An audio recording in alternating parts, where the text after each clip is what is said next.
Nothing feels better than hitting the jackpot.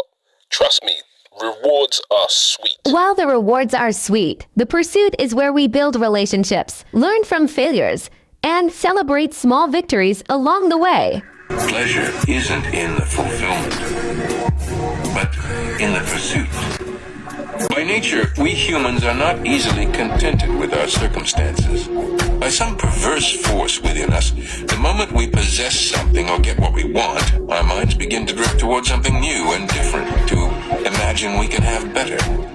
The more distant and unattainable this new object, the greater is our desire to have it. In all these cases, if we got closer to the people we envy, to that supposed happy family, to the other man or woman we covet, to the exotic natives in a culture we wish to know, to that better job, to that utopia, we would see through the illusion. And often when we act on these desires, we realize this in our disappointment, but it doesn't change our behavior. The next object glittering in the distance, the next exotic cult or get-rich-quick scheme will inevitably seduce us. If we are forbidden by our culture to think a particular thought or entertain a particular desire, that taboo instantly brings to mind the very thing we are forbidden.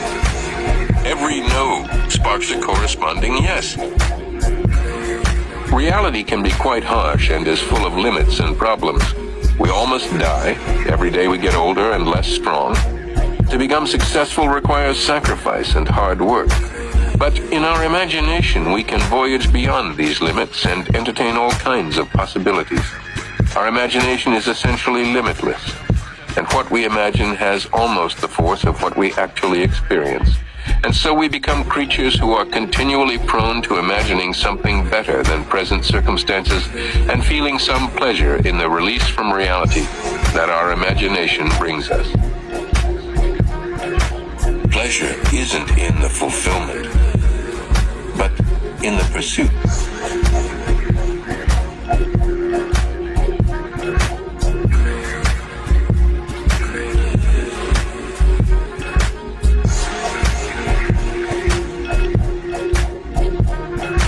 Did you know not having someone to talk to can have massive implications on your health?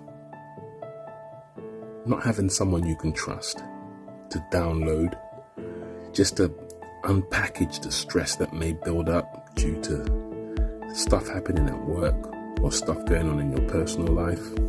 Would you believe that the onset of stroke can also be due to stress?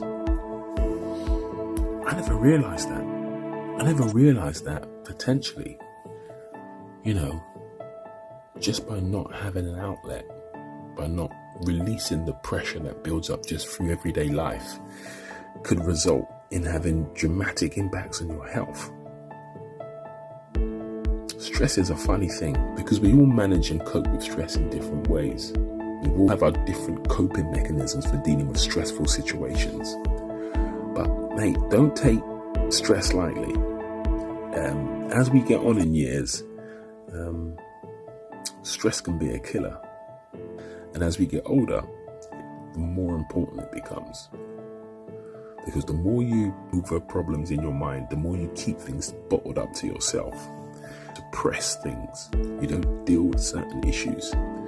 This can have a way of creeping back to bite you. And when you least expect it, when you feel otherwise fit and healthy, it will, just in an instant, everything could change. It's amazing how a good, open and honest conversation can help with your health. It works wonders. Stress can be a killer. Don't get it twisted. Stress can kill you.